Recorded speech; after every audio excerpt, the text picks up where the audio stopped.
Yeah, man.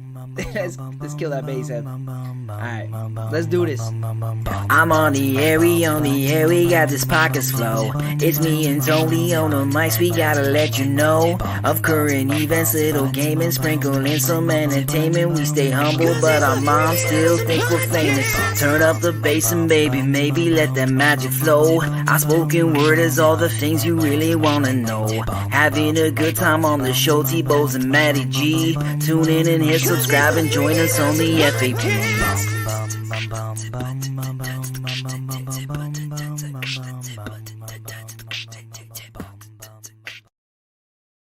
Welcome, everyone, to the Freakin Awesome Podcast. I'm your host, Anthony Bowes, and today we have a wonderful guest, someone who is actually a little bit beyond our norm, but given the fact that he's easier and that everybody is kind of looking at that New Year's resolution, changing a little bit thing, who better to talk to than Pauline Irene Stacey, who has written a book that there is no time to clean. Or listen to Irene. Listen to Pauline. Pauline. Well, you know, it's really funny. So, I was in my head the other day when I was doing a little more research about you, and I thought it was really interesting that you had your name is all like three first names, you know. So it is, yes. And I was just like, I know I'm going to mess this up when I go to talk about the book because. And I would have told you you'd be the first one to do it. Yeah. I know that's not true. I've seen some of the other shows, so at least I got your last name correct. So, yeah, right? Right. Oh, so I know you did watch an interview or two. It is true. It is true. Yeah, you know, I do a little bit of research always, but you know, I find this is a really interesting topic, and I know cleaning is one of the things that everybody hates, and I am one of one of those people. Like, I hate cleaning. I really do. I love a clean space. It's amazing the way it changes your mentality, and it's I find it's really funny because we've got some ADHD people in my family, and it's amazing to see how it changes personalities, how it changes even just day-to-day emotions in the house by having a clean space. But getting to that, and I was saying to you before the show, like, I am in one of those very, very interesting scenarios where I've got a lot going on in my house. I've got a lot of people in my house right now, and my wife and I are finding it like a never-ending struggle to get things clean, and it's really hard to do renovations, and it's hard to you know, you're in the midst of moving kind of two houses together and doing all this renovation, and it's so difficult. So cleaning is like the bane of my existence because it's like never ending, and I find that I'm constantly cleaning dishes or constantly sweeping stuff up, or you go to move something and it's like all of a sudden a pile of lint or you know, the dust bunnies are coming out of the woodworks, and it feels like it's never ending. I want it to end. So you get so frustrated and overwhelmed when you feel like you're always cleaning. And I'm happy to hear that you have got some very interesting steps to make that happen. I'm dying over here listening to you talk because I know you think you're the only one in that boat, which is the reason I wrote the book, because because I know that you're not. And listening to every single little piece of situation, you know, the ADHD part and the moving and combining things, all of it is something I can help you with, but it's all so easy. So I was trying really hard not to have a really big smile on my face.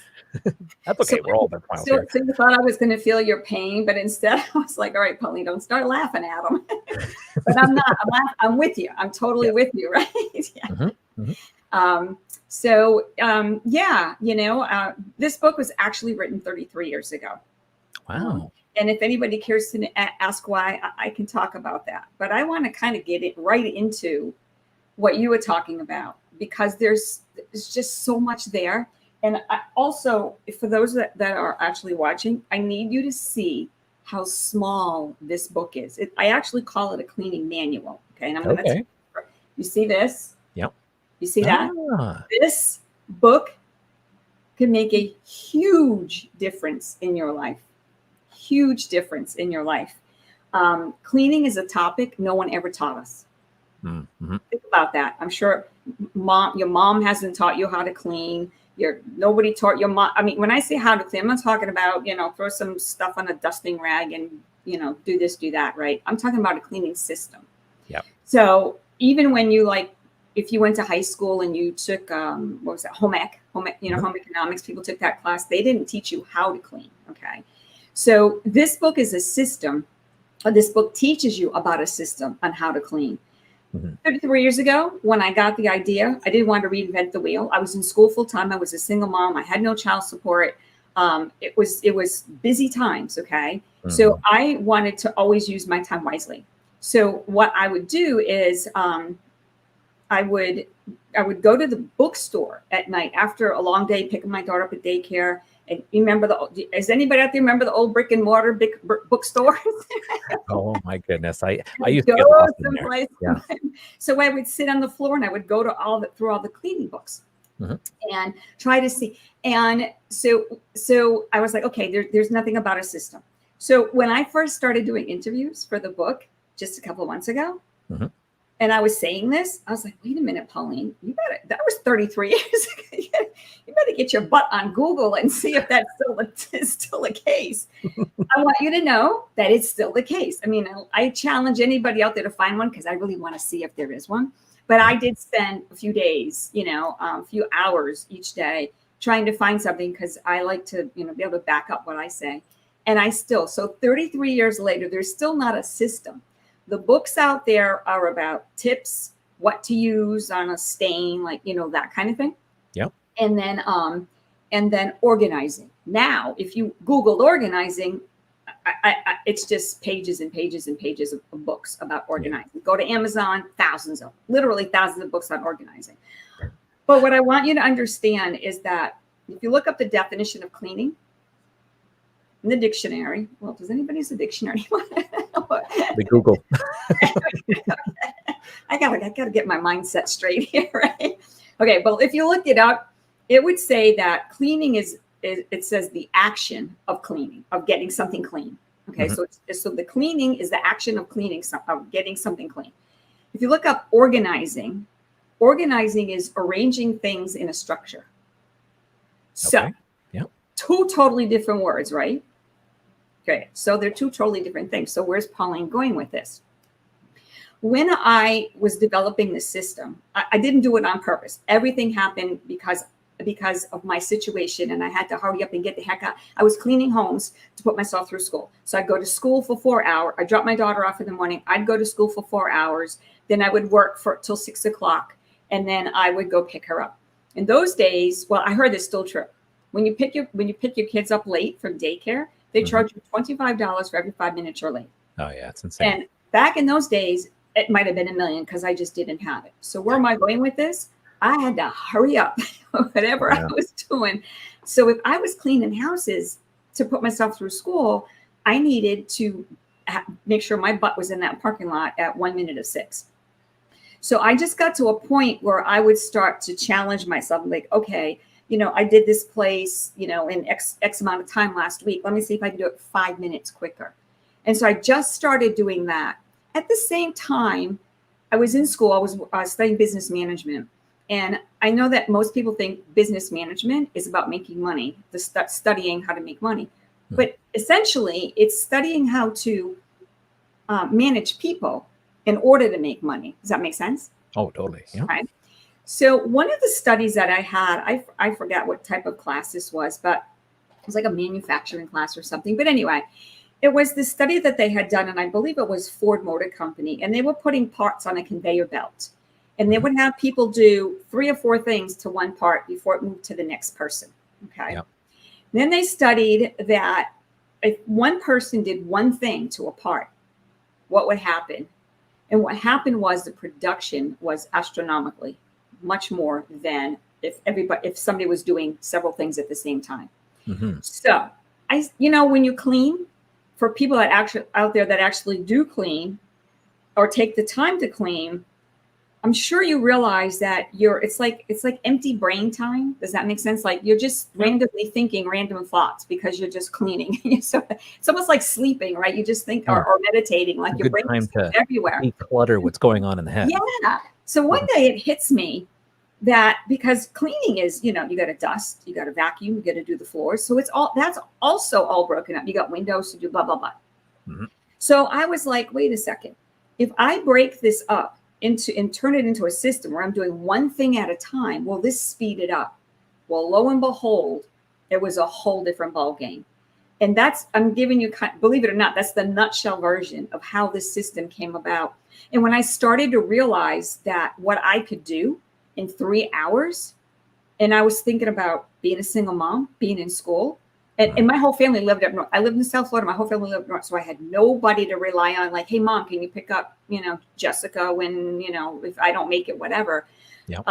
That didn't exist. It was all me. So the pressure was on, and that's how I came up with this. And so I realized I need to write this down because I have to share this with people. Like, how many people are in my shoes? Yeah. Millions. A lot. Right? Yeah. And then as time went on, I realized that, well, it's not just single women that have to clean. Mhm. I mean, unless you live in a cardboard box. Many people have said to me in interviews, like, well, what's your target audience? When I was, when you first are working with a publishing company, they ask you a million questions. And everybody wants to know what my target audience is. And it seems so lame to go, well, everybody. It's true. What It's it true. is. And it's really ironic, or maybe it's great timing. I don't know if you think about it, because with COVID, there is an all-time high of people getting divorced and separated because, they've realized that they've spent so much time together. Like, holy crap, I actually really don't like you. I've never spent this much time with you. So there's a lot of people who are doing it on their own now. Yes.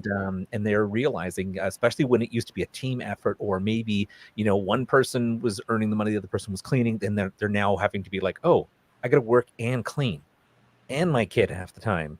It really comes down to the crunch. What you're saying is huge. And I will tell you that it was just a few months after the pandemic when we were all of us, the whole world, right? This was like, it hit us like, the second week of March where we were all shut in. And I think it was like April when I was just like, you know what? I have to change. I had a life event when my mom passed and I just couldn't get over it. And and my business just completely, went to pieces. And so I was like, I have to do something different. And I like worked with this life coach, and through this, I'm not life coach, but I guess life coach. And through that anyway, it was one thing happened, another thing happened. And then I found out about publishing books. And I was like, time to revisit that book that I wrote 33 years ago. I mean, I revisited it many times, but this was the first time that there was a situation set up where you can publish a book that everybody's reading. Back in the day, because I was like, well, why did you wait 30? Well, I didn't wait. It just wouldn't get published. I tried, but no one's going to publish a book like that 33 years ago. Yeah. And if you wanted to do it on your own, it was like hundreds of thousands of dollars. Like it just, just wasn't a thing. Today, we've got the self-help crew going on. We've got, we talked about construction, people, do it yourself, DIYers, all this stuff, all these people. So people care. But one of the categories that my book fits into extremely well, believe it or not, is mental health. So listening to you talk about this stuff, I'm like, they have no idea what this book is really all about. Mm-hmm. So I just decided I'm going to do this. So I find this phenomenal company and I co-published my book. What's cool about co-publishing is that the company will help you with all the details to get it out, get it on the market. All the stuff you don't know about, or if you had to learn about, would take you years. Mm-hmm. But you still own all the rights to your book. So you can make any changes, you make all the calls, and you make all the royalties too. Yes. So, I guess it was the time. It was the timing. And everyone's like, oh my God, the COVID thing, right? Being in the house by yourself all day. Well, not by yourself, but with your family, like no strangers. Depends. You could be by yourself. Yeah. Right. Yeah. And so a lot of issues came up, a lot of issues. And so, but the other cool thing about my book that unless you buy it and look at it, No Time to Clean, listen to Pauline, the first 5 chapters are not about cleaning. They don't even talk about cleaning. Yes, it's all about the psychology. First chapter, I think it's the first chapter, it's titled, Why Do We Hate Cleaning? So I delve into the And I could psychology. create a chapter on how to answer that question. Yep. And Yeah. so it goes straight into, that's the other thing about the book that's so cool. First of all, we're all busy. Nobody is going to buy this book for entertainment. This book isn't about being entertained. Okay. No. It's a how-to book, DIY, stay sane, all the things, all the categories it fits into. And for me, I'm thinking, especially when I was said like single moms, right? Mhm. Or let's say people that don't even like to read, right? People just don't have a lot of time. Just give me the information. That's how my mind thinks anyway. But I also know that's the time we're in, right? With all the emails we get and it's just out of control. So I thought I just need to just get to the point. Like I need to help. I need to share this so everybody else can get out of that guilt-free zone. That's what I call it, right? Because how many people out there feel guilty that they don't have time to clean the house or that the house is not clean, right? People, you know, back in the day when we used to go to work, we'd come home, it's 5, 6 o'clock by the time you get home, and then it's dinner. Even if you're by yourself, even if you don't have kids, you know, it's dinner. You sit down, you're like, you just need to unwind for like a half hour, have a snack, watch a feel-good program, whatever it is. And you know what you see? The stuff. You see the, you know what I mean? So it's just on your mind 24/7. Yep. So in my book is designed to get you out of the guilt. It's put you in a guilt-free zone, right? It's to help you stop thinking about cleaning. That really is, I mean, if I had to rename my book, I would have it called something like Stop Thinking About Cleaning. Because here's the thing. When the house is clean, are you going to think about I have to clean the house? Mm-hmm. Right? It's like if your car's running great, you don't go, well, I need to take the car into the shop. Like you don't think about it. It's true. And we ask at either the OCD people out there or the women that are tasked, because I don't like to box anybody into the cleaning box. Like, you know, people say, oh, it's the women. Like it kind of is sometimes. I just say the person that's kind of unspokenly tasked the job, right? So, you know, we're always thinking about it.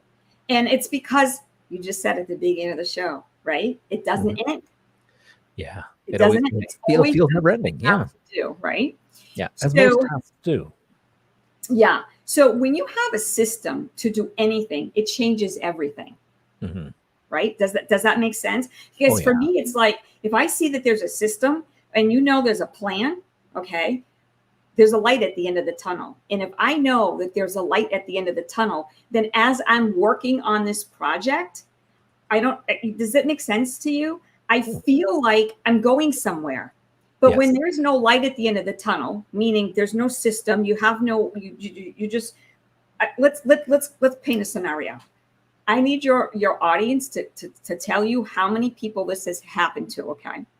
Let's say that Saturday morning is the other thing, let me bring this up real quick first too. The book is about weekly house cleaning, okay? Okay. So it's not about organizing. We'll talk about that in a second. It's about weekly house cleaning. So let's say that you pick Saturday morning, 12 o'clock.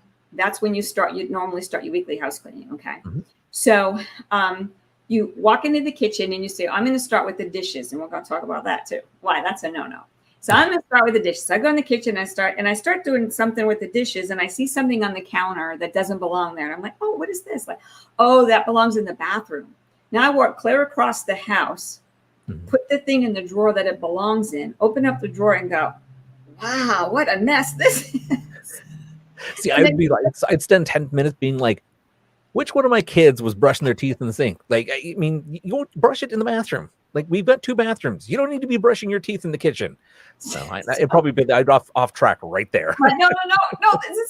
I told you this is going to be a funny show because this is the stuff happens to all of us, right? So now you organize that drawer. Now you go back in the kitchen to do your weekly house cleaning, and you go, wow, cleaning takes so long. Which, just so you know, is one of the reasons why people hate cleaning. Yes. Right? Because in their minds, it is never ending and it takes so long. So let's talk about why it takes so long. I don't know. Maybe that's why. Because they're doing 2 separate chores. There's cleaning and there's organizing. So the book talks about when you're going to pick your weekly hour. Okay.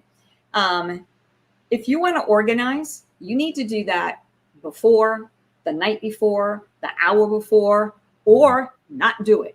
Now, OCD people love this book. I'm going to tell you, you're probably thinking there's no way, Paul, if you told an OCD person, don't clean up the house, don't organize, do the laundry, put the toys away, like, right? Because that's all the stuff we do when we say, I'm going to clean. But that's not cleaning. No. Remember? Okay. Picking up, that's moving things around. And it's true. It's actually sometimes very hard to clean if you haven't done the organizing. So exactly. You're organizing first. But listen to what I'm saying, okay? So the people who want to actually have the house clean, but have all this clutter, didn't take the time to put it away. My advice in the book is, well, you got a couple of options, but one of them is leave the stuff there. Okay, leave it there. Now, OCD people are like, oh, I can't do that. I just cannot do that. No. Just follow through with me, right? So you're gonna, let's say it's stuff on the floor and you get to the vacuum part and I say vacuum around it. That flips a lot of people out, okay? Oh, yeah. But here's the thing. The rest of the room is vacuumed, okay? Let's say that, you've got the organizing to do and the toys are out and you didn't do the dishes. But and you're following the book and you're doing everything I say to do in the book, your bathroom's going to be clean. Your mirrors will be clean in the house. Your house will be dusted. Things will be vacuumed.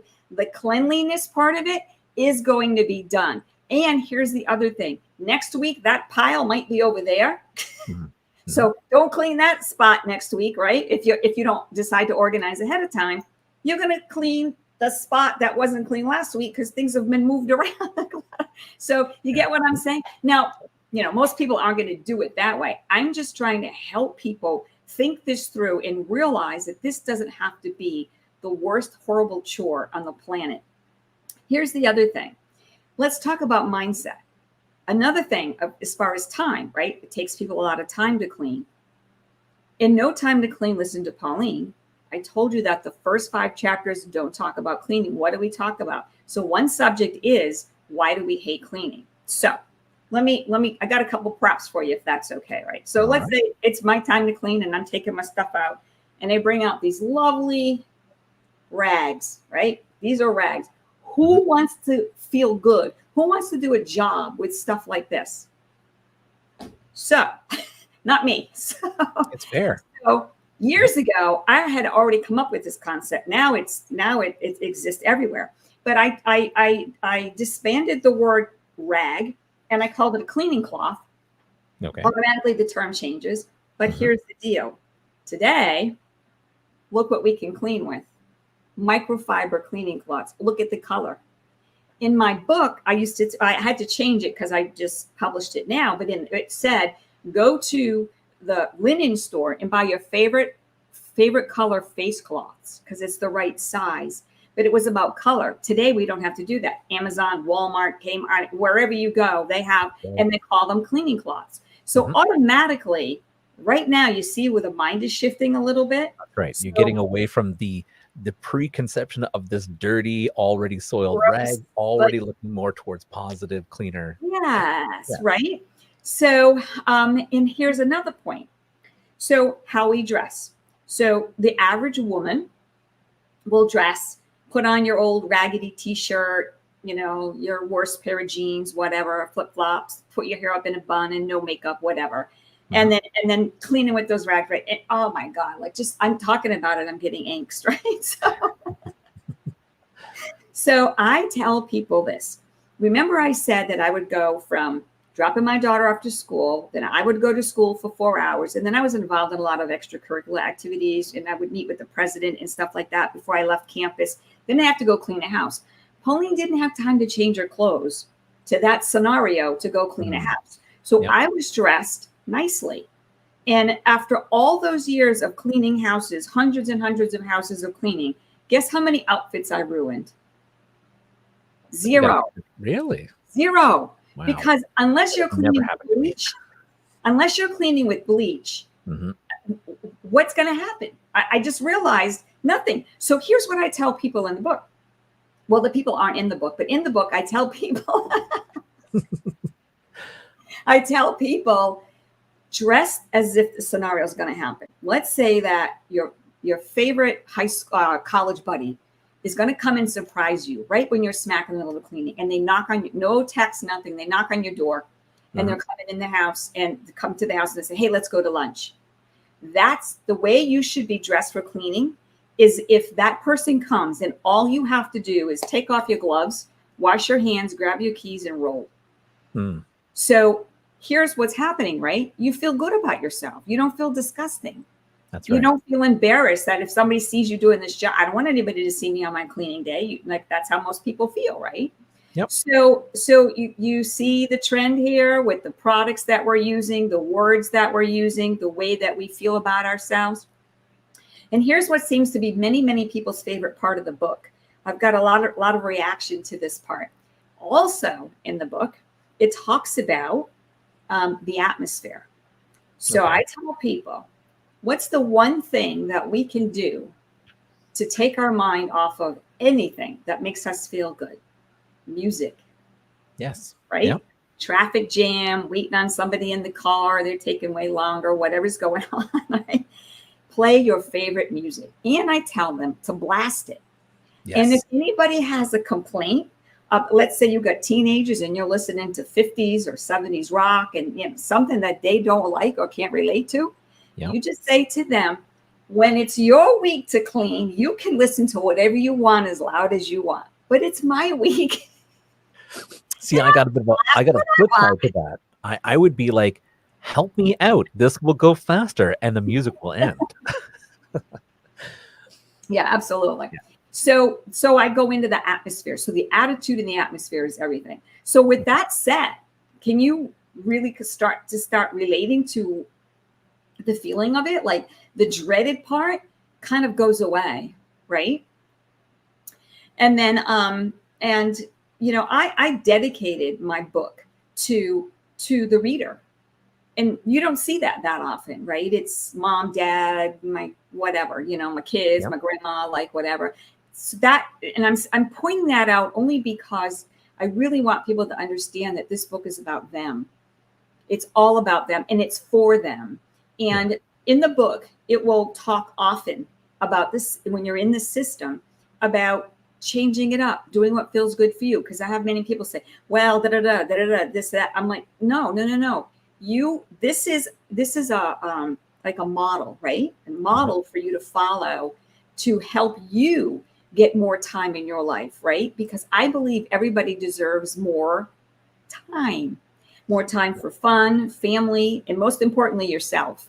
And when you can do weekly house cleaning in 3 hours or less, imagine, because I've had people tell me it takes them 8 hours. Well, you're not just cleaning. That's not cleaning. So the book goes into kids like mine that can easily destroy what you've done in about 34 seconds. Yeah, well, that's another book. It's true. Actually, a quick shout out here to Beth, who says she listens to the podcast while she's cleaning, and she actually got a previous question actually for you was, do you have any advice from cleaning businesses? Oh, 100%. As a matter of fact, please tell Beth that my blog that I'm writing now is all about cleaning businesses.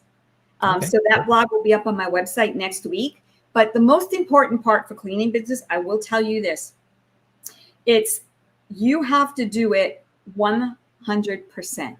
There is no 99% in a cleaning business, right? In any business, because you could work your knuckles to the bone, getting the house shiny and spotless and perfect. And there's that one little speck of dust in the corner or something. And when they notice that, honest to God, it's like magnified, like a NASA magna, that just stands out. So really, it's difficult too. I will tell, it's Beth, right? It's difficult because I have a talk with my clients ahead of time. Well, when I used to have clients, and I tell them, I'm like, look, this is your house. You sit in that chair, you stand over there, you brush your hair over here. You see things at a different angle. Does that make sense? So I'm seeing things at eye level where I'm standing and, if I have to bend over a little bit, but that's it. So if I miss something 1 week, communicate with me. Yeah. Let them tell you, this is streaky over here when I sit in this spot. Because what happens in cleaning businesses is clients will let you go at the drop of the hat and they won't tell you why. That's right. They don't tell you. Yeah. And so I tell them, look, we have to communicate. Yep. We have to communicate with each other. Give me the opportunity to make it right for you. Yes. Because, Like all and then good the relationships. another thing that happens too is, let's say that they don't tell you the first time, and then 3 weeks later, there's a little streak on the whatever over there, and they let it fester, and then they just let it go. And then think about that. Like they're definitely not going to recommend you to somebody else. That's right. So that's my biggest advice. But I'm actually doing my blog this week on cleaning businesses. Perfect. Excellent. So Beth, make sure you jump over to Pauline's page, and we'll make sure we also post a link up for that later, and check out her blog about these things. Now, when you were saying about, when people look at a different angle, I thought you were going to say, okay, so I'm going to sit down for the first 15 minutes and see everything from your point of view. Well, I'm loving this business already. I'm just going to go and sit down in their house. Here's the thing, because let's just say even if you say, okay, I'm going to sit here in this chair and look at the angle of everything, the person might slouch, they might lay on the floor, they might even on the couch, right? Sometimes you sit, sometimes you slouch a little bit, sometimes you lay down, like it's all different angles. So, if you don't communicate and say, hey, then you're like, and it's not your house, you don't live in it. Like, all the angles in your house that you need to get that nobody else probably would the first couple of times, Yeah. But if the other anything, that'd be a great list, and to be like, okay, so what is the things about your house that bother you the most? Oh yeah. And then, like, a great place to start. You have to have that conversation. Because cleaning is personal, right? According to the American Cleaning Institute, 34% of people feel like they don't clean enough. And 31% of people feel like they don't clean correctly. So again, with the book, it says over and over again, like it has to be about you. So yes, Pauline is guiding you and I'm giving you a system to follow. But if you don't like to do it that way, that's okay, because the book's not about me. I didn't write the book for me. I got my system. You know what I mean? Yeah. The little tricks or things that you want to use. That's another thing. In the book, I don't recommend products. Okay. I tell everybody what to buy, like, window stuff and this and that. Equipment, I tell them what type of equipment to buy. I don't name products. 2 reasons. One is I want people to find and experiment with stuff that they like to use. Ask family, friends, whatever. The other is I had to have something to to bait people back to social media, right? So I have this thing called Pauline's Pearls. And so every once in a while, I'll drop a pearl and it will be a phenomenal product. I don't just say, this is a great product, try this product. I'm going to tell you why. Okay. So, yeah. So I keep people, I think I'm on number 4. I'm really spreading them out. But the other thing is, you have to try to make it about you and what feels good for you, Okay. Yeah. So, and then, when you get the job done, again, it's that time that you're not thinking about it. And to me, it was never about the time that I spent cleaning that made me as crazy as the time I spent thinking about it. And when it's off of your mind, it's so freeing, and I call it a guilt-free zone, because you're not feeling, when you're thinking about cleaning all the time, you're not thinking about how happy you're going to be when Saturday at 12 o'clock comes and you get to clean. That's not what you're thinking. You're thinking about how you hate it, how it has to get done. You know what I mean? And how badly you feel that the kids aren't, whatever. So, and when we go back to, separating the organizing, let's go there for a second. So another thing in the book, besides the first 5 chapters, besides the psychological part about it, is the scientific part. So one part of the scientific part where we were talking about the conveyor belt, right? Doing one thing at a time. Yep. So what does that mean for cleaning? Like, what the heck does that even mean? So the first thing I have to explain to people is organizing is not cleaning. So we already talked about that, right? So if you want to do your organizing, plan for another day or a couple of hours before, or don't do it and clean around. Because the people that have OCD and say to me, I can't do that, I can't do that, I can't do that. I'm like, but look, let's just say you cleaned around everything. That pile's not organized, or those toys aren't put away, but things are clean. So even if you follow the system and you read and you do what you're supposed to do, and your whole kitchen will be clean, your whole bathroom will be clean, the room will be dusted. You know what I'm saying? Like, so that in itself is freeing. And you and I were talking a little bit ago before about how good it feels. It's weird because, but not to pick on guys, but a lot of guys don't like it. Here we go. But here's where I'm going with this. They might not like it, but they like being in a clean spot. They like 100%. it. They like the feeling. So people say, well, how do I can't get myself to get up and get going. I'm like, look, focus on the final desired outcome. Focus on the feeling that you're going to have in 3 hours or less, right? Yep. About how you're going to feel when it's done. Because what do? We think, I hate this. I don't want to do this. This is so psychological. Cleaning is all psychology. It's not about cleaning. Mm-hmm. Think about it. Cleaning, why we hate cleaning has nothing to do with cleaning. It's all the psychology behind it. So we can change the way we think about it and the way we approach it. We can get the job done. And here we go again. We can stop thinking about cleaning. Yes, it is going to come around. Let me tell you another one of my favorite parts. I know I'm jumping around a little bit, but I get excited. So another part is that, and I just lost my train of thought on that, is that when we constantly are thinking about it and not getting it done, the weighing on you is just, it's horrible. When it's over with, it's like how to explain it disappears is hard to explain to somebody until you get the feeling, right? Because now you're in a clean environment and it's just clean and you feel good, you feel light, you feel happy. I mean, so even the people that don't like to actually do the task, they still, because people say, oh, he's a slob, or she's a slob, or, teenagers, like, whatever, that's old phase, right? That's another book too. But anyway, but it's not that they are that. It's not that at all. It's that, because to me, a slob dresses like a slob, doesn't pick up, eats in a sloppy place, like, the car's all whatever. Mm-hmm. It's just that they don't like doing that particular chore. So what happens is, and you brought this up too, is the word overwhelming. Mm-hmm. So people that haven't cleaned in a really long time, they're going to buy the book. Please do not think that the first day that you try this magical potion, that you're going to clean your house in 3 hours. It's going to take a little bit to get there, okay? Mm-hmm. But what's going to happen is when you have the system, you're going to start to see this does go faster. It is easier. It is better. And each time it's going to be easier. So when you finally get the system rocking and rolling, and let's say there's a week that you just say, you know what, I'm not cleaning this week. I'm just going to not clean this week. I'm going to go to the beach, or whatever, you can do. Like, whatever. You do it because you keep up with it consistently all the time. Skipping that 1 week is going to be nothing. Now, you might want to clean the toilet bowl a little bit or clean the sink in the bathroom or something like that, that you use all the time. But I'm telling you, it's going to be like nothing. It's going to be a piece of cake. So, it's the part that where you can just be flexible about things. You know what I mean?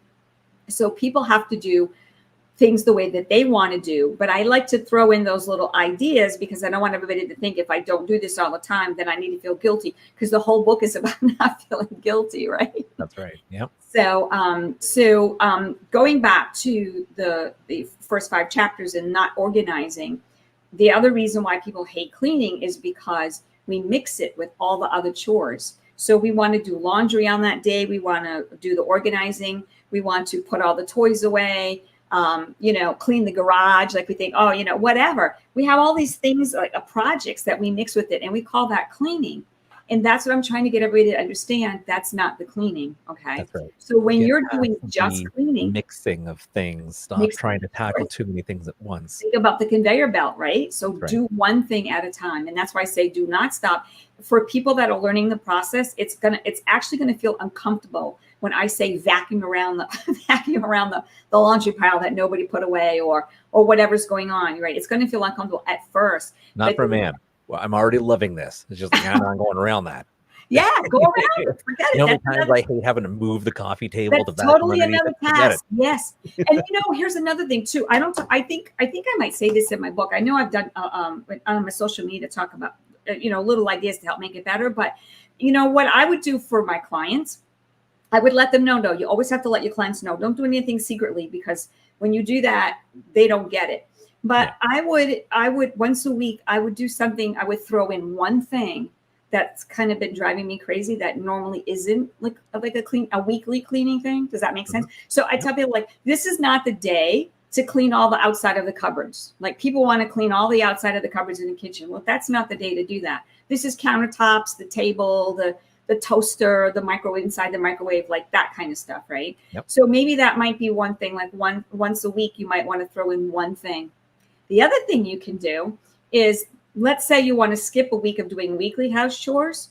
And for the OCD people that want to do the bigger projects. So let's say, like, one thing people want to do is clean the outside and the inside of the windows on the day you clean. It ain't happening.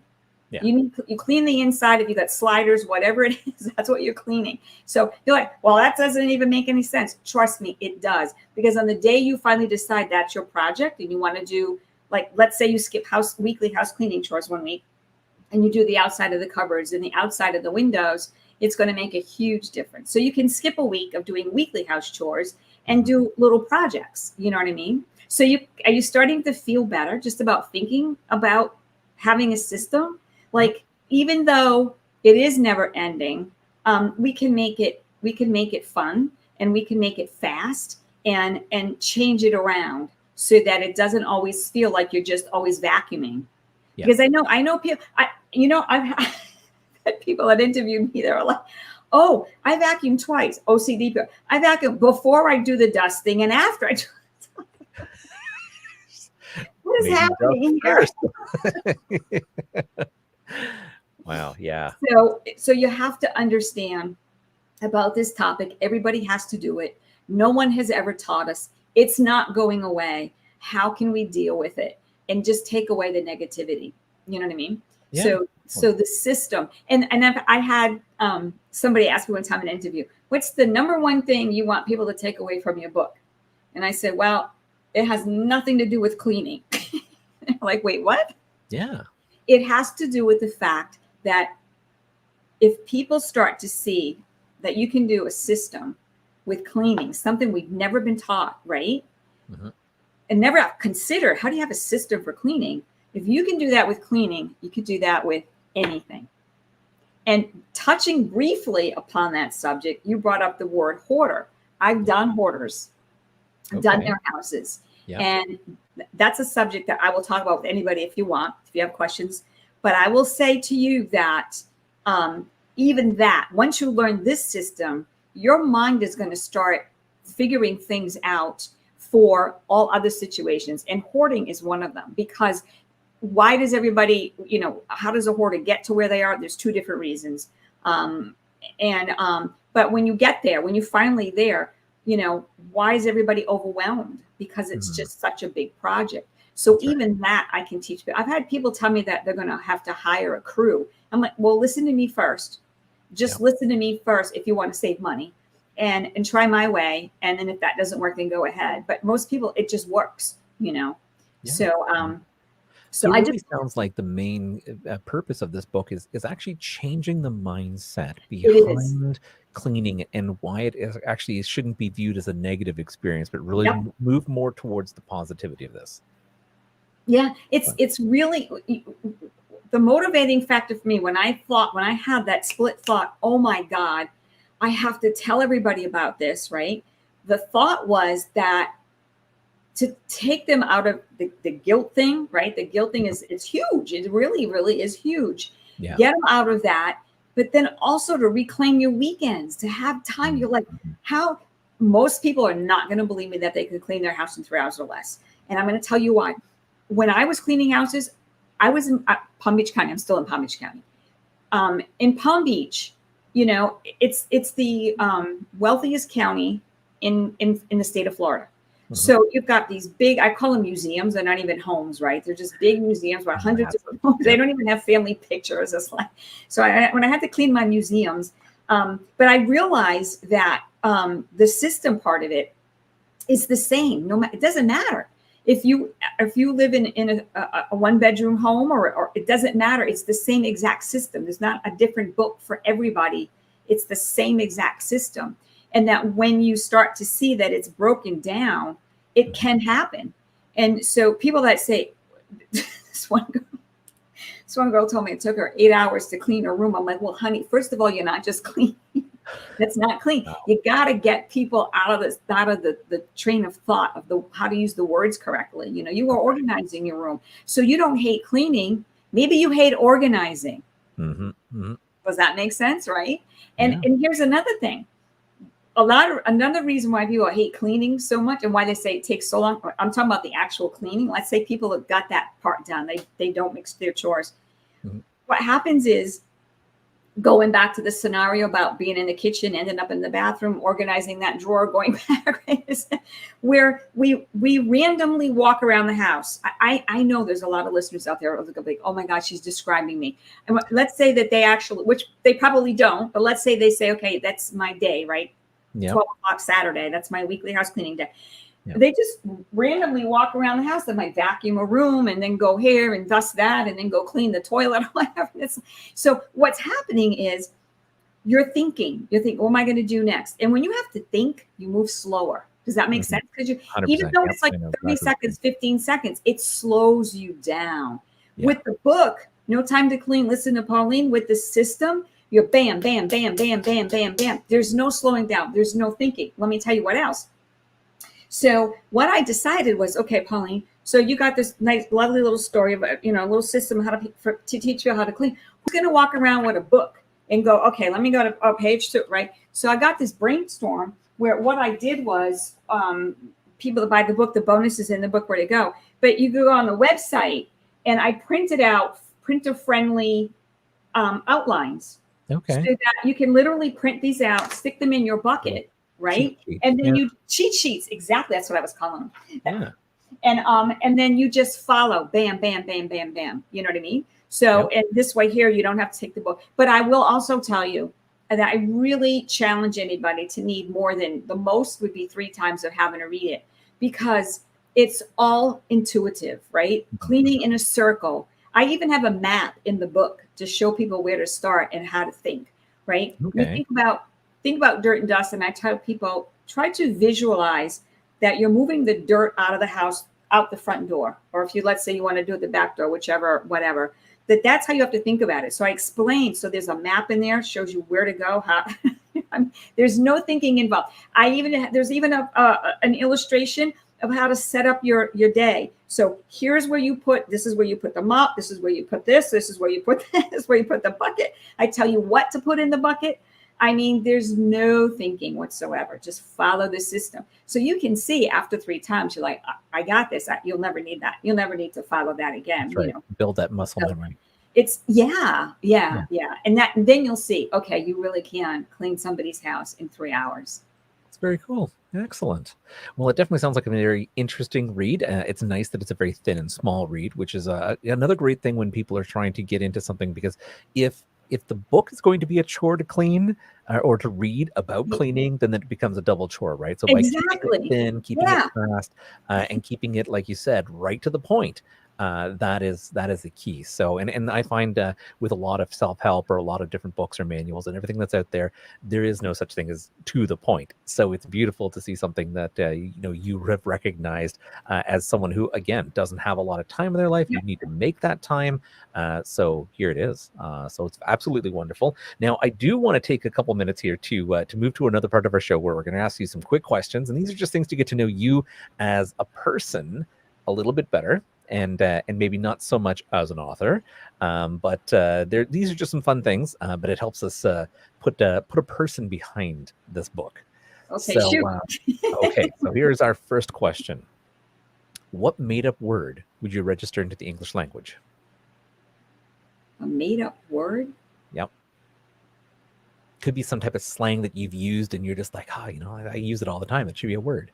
What's funny is I do that all the time, so I can't even one doesn't come to mind off the top of my head. That is an excellent question. I'm going to use that on people. There you go. We can skip this one if it's. I didn't pass the test. Yeah, no, that's okay. That's okay. We still have some more. I make up words all day long. I'm going to think about it while we're talking. That's okay. You can shout it out later if you think of it. What's the scariest dream you've ever had? Oh my God! I just had it 2 nights ago. It should be easy to remember then. And I don't dream. Wow. Okay. Well, it's hard to recreate dreams, right? Because we have to try to make sense of them. But Yeah. I was having somebody set up the shooting of my daughter who wanted to be shot.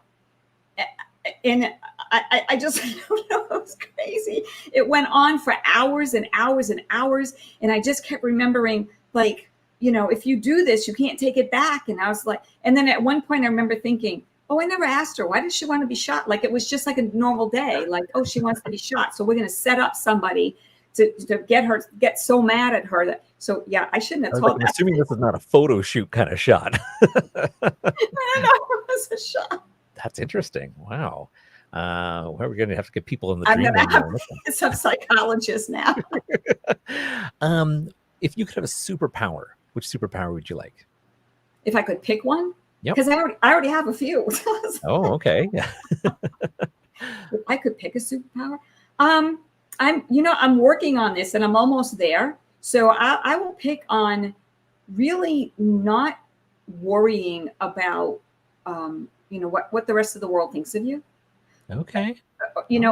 Or maybe even like, maybe even what I think of myself. Because you know how they say we're our own worst enemies. And in this day of social media, and then having to put yourself out there, which you and I were talking about prior to this, I hid from social media my entire life, which is a really long time. I look a lot younger than I am. I just turned 60 on Thanksgiving. So, wow. So yeah, so I've been hiding from social media the whole time until the pandemic came and I had to recreate my business and rely on social media for it and so forth. And so seeing yourself all the time and having to talk about yourself, you kind of get a little judgy about your own self. So my superpower would be that I can look at myself through somebody else's eyes and not be so judgy. Okay, interesting. I like that one. And a side note, then apparently the cure to long-lasting youth is get away from social media people. Oh man, I hire people to do my stuff now. I mean, I have to write the 24 content. years old. No. Yeah, I write my content, but I have to hire people to do this stuff because it's so time-consuming. You can't do it. Yeah, You for can't- sure. You can't do it and have a business. You can't. Yeah. Next question. What's your earliest childhood memory?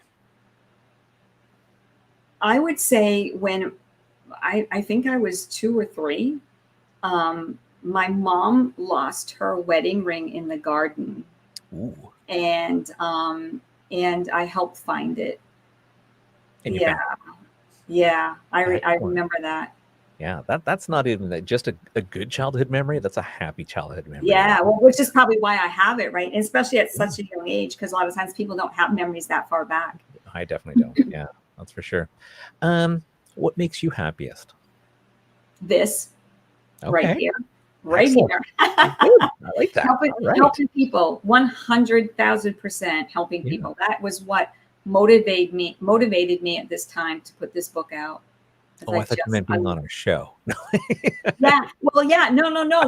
I do. This is it. No, you are right. You are correct. But I'm saying the idea of helping people. Yeah. And today, like, how else do you get the word out? There's no other way, and without social media and podcasts. And, I do tons of magazine interviews too, Okay. So, I love helping people. That's good. You're in the right business for this. What foreign language would you most likely like to learn? French, because I am French. Okay. I was brought up speaking Canadian French to the point where remember the nuns had told my mom and dad, I have a sister that's 11 months older than I am, so she was in school first. And they said, if you don't teach your daughter English, we're going to kick her out of school. That put my parents in a panic, and they tried to stop speaking French to us. Oh, no. So, yeah. And so as time went on, I lost a lot of it. And then when I was in high school, I decided to take Parisian French, Okay. which I know for you guys, that's a whole thing. Right? It's true. It's true. Parisian French people don't like Canadians calling what they speak French, but I speak Right. French Canadian. So That's right. it's a whole different ball game, but French is just a fabulous language. It's all French to me. It's all French. Yeah, and it's beautiful. Doesn't matter what you're saying. I would say something not nice in front of my granddaughter in French, and I go, "Doesn't that sound nice?" She's like, "Yeah, man, that sounds nice." Yeah, she gets older. She's like, "Wait a minute." Oh yeah, I've I've today. already told her a few of them, so she's like, If you could live any decade, it doesn't have to be one that you've been born in. What decade would you like to go to? Phew. Well, there's a part of me that wants to say the 50s. It just seemed so innocent. But then I realized that this decade of technology is freaking awesome, not to steal any words from your podcast. It's catchy. We understand. It's just like, because I'm a communicator. I love communicating, and to have so many different ways that we can do that, right? And then like I'm on these boards of directors for these. My real world is environmental. Okay. And so I work on boards, and I've been trying to bring boards up for so long because we work all over the state and stuff, and we have to travel to get together. And so I'd be like, oh, we got to get, because my daughter is into technology and her fiance. And so I know these programs existed, and I couldn't get any of them to get on board. And then COVID came, and wow, Zoom. And I'm like, I've been telling you guys about Zoom for 2 years. Exactly what I've been talking about. Yeah.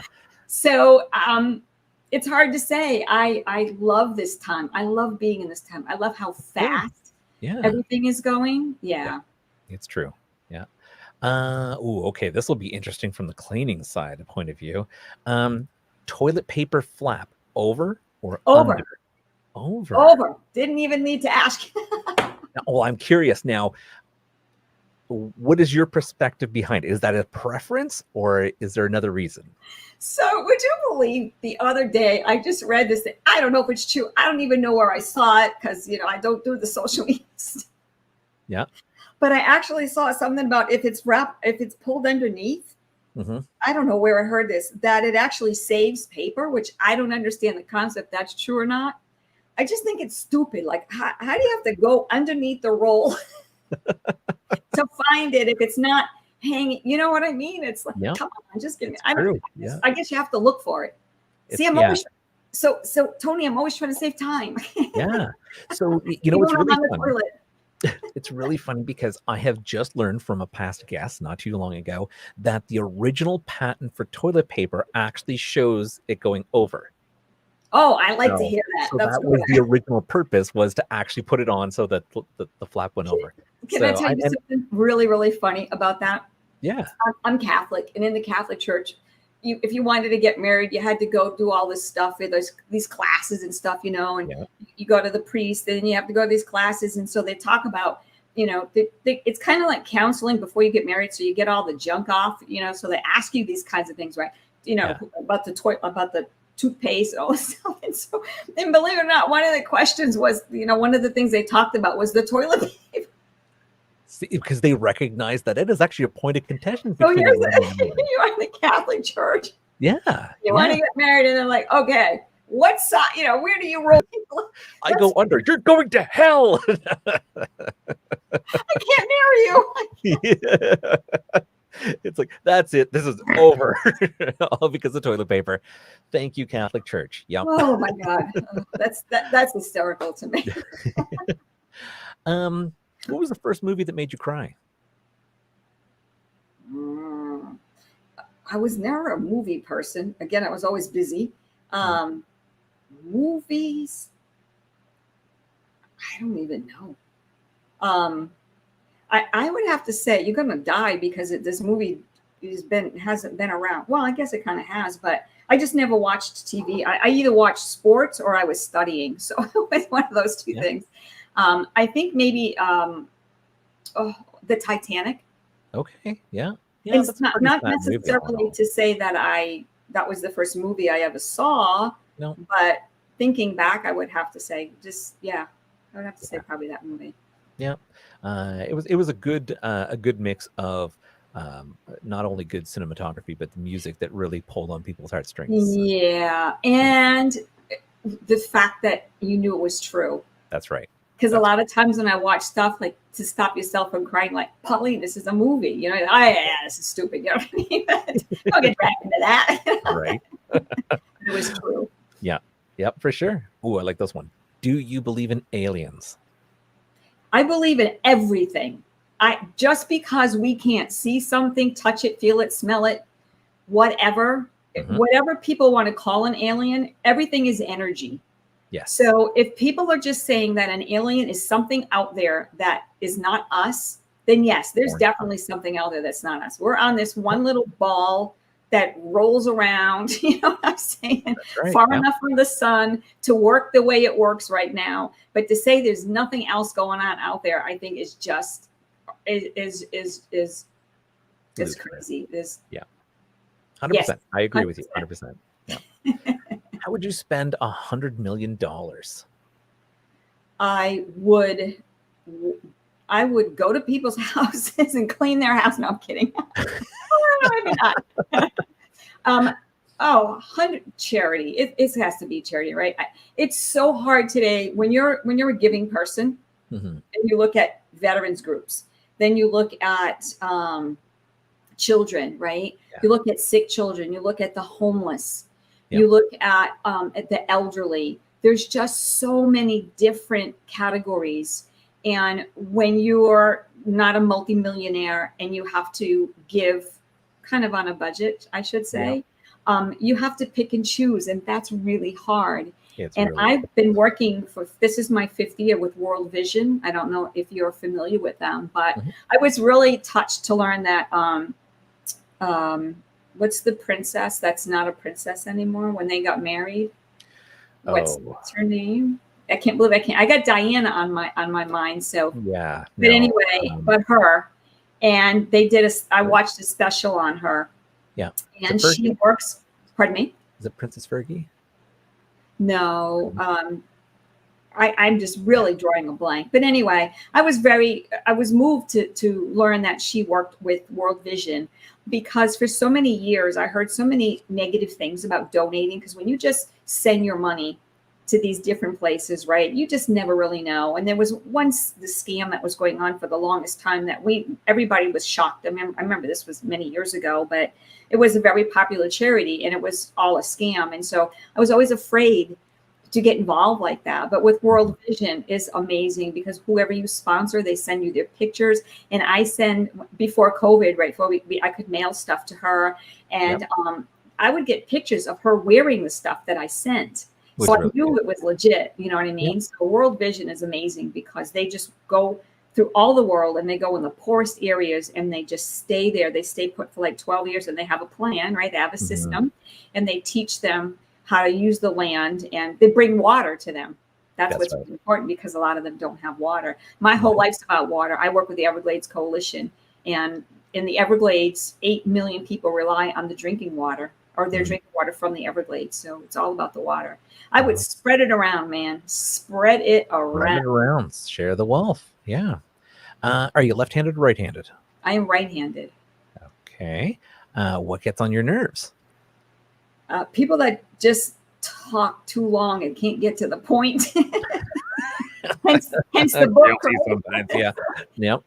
If somebody's trying to explain something to me, I just like how to do something or why. It's like, I'll get the stories later. I just need information now. Yeah.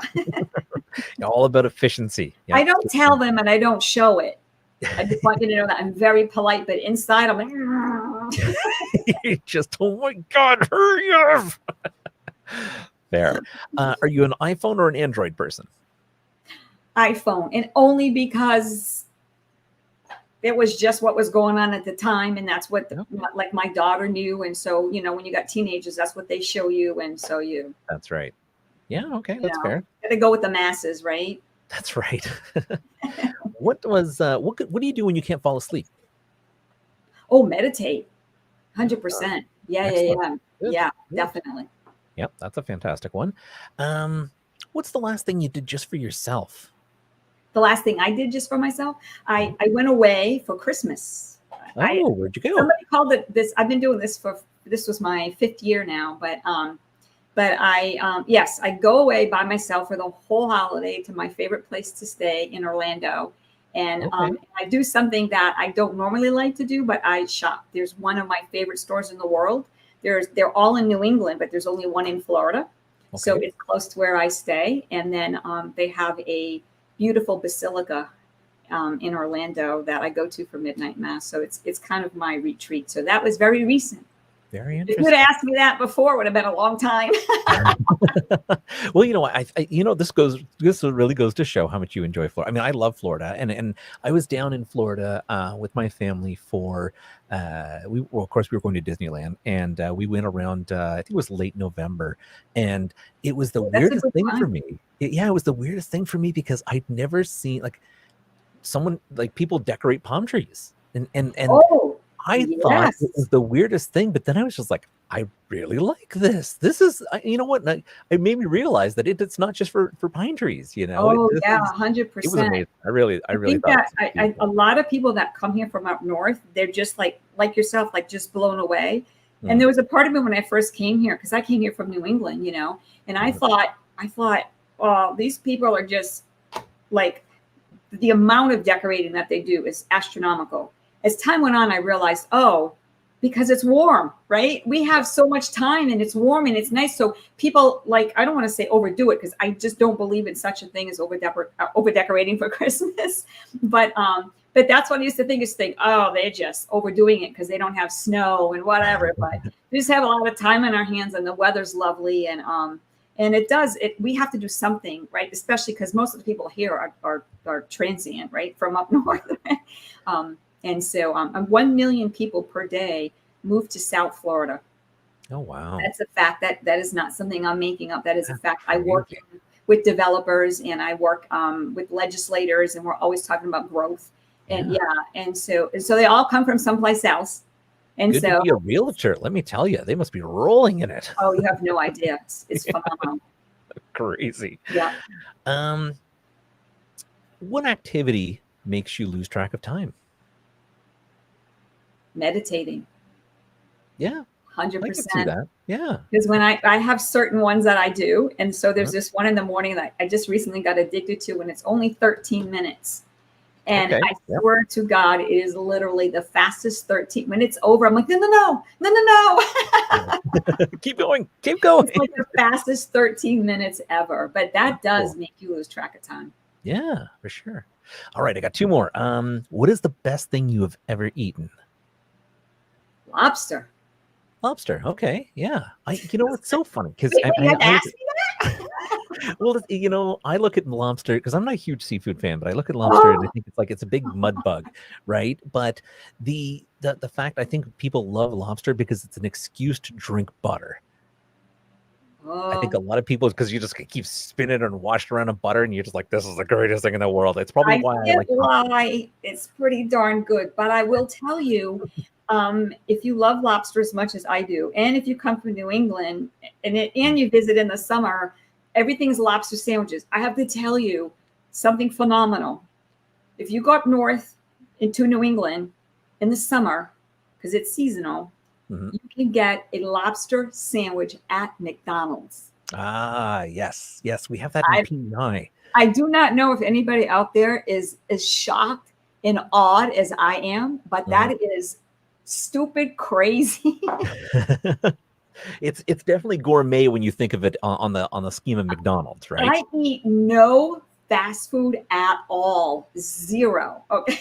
Yeah. I don't even eat medium food. Not fast, not medium. All my food's slow. But the one But time I'm you'll at break that McDonald's rule. every day. But that's what I was going to say to you, because when you have it on a sandwich, it's not a lot of butter and it's still freaking good. Okay, fair enough. Excellent. And the last question I have for you today is, what's the most favorite podcast you've been on in the last 12 hours? Oh, yours? Aye, right on. It's freaking awesome. I definitely love to hear that. It has been a joy having you on the show.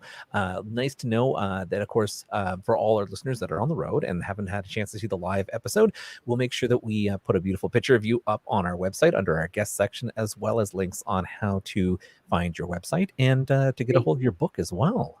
Yep. So they can just go to PaulineIreneStacey.com. And that's the website, and every single thing is there. Yep. You need to learn how to get a hold of me on Facebook and Instagram and all that fun stuff. So it's very easy. Great. we'll share that all around. Well, it's been wonderful having you on the show, and Thanks so I much got for to tell having you, me. it's, I look forward to seeing that book because, like I said, I find that cleaning is the worst task in the world. It's nice to see that is a man-sized book, where it'll definitely keep my attention because it's not that huge, and also just to make life a little bit easier and get rid of that stigma of cleaning being such a task. Absolutely. Absolutely. Go on Amazon, Barnes and Noble, pick it up. And if people say, what advice do you have to give to everybody? Buy one for somebody else. That's a good advice. If you're going to share the word, if you're going to love it, because you know so much that people are going to love it. Literally, well, grab it you. makes a huge difference in your life. Huge. Excellent. Wonderful. Well, again, thank you very much for taking some time out of your day and being on the show. And My we love pleasure. having you. Thank you so much. Talk to you Take soon. care. Okay. Yes, you Bye-bye. too. Bye.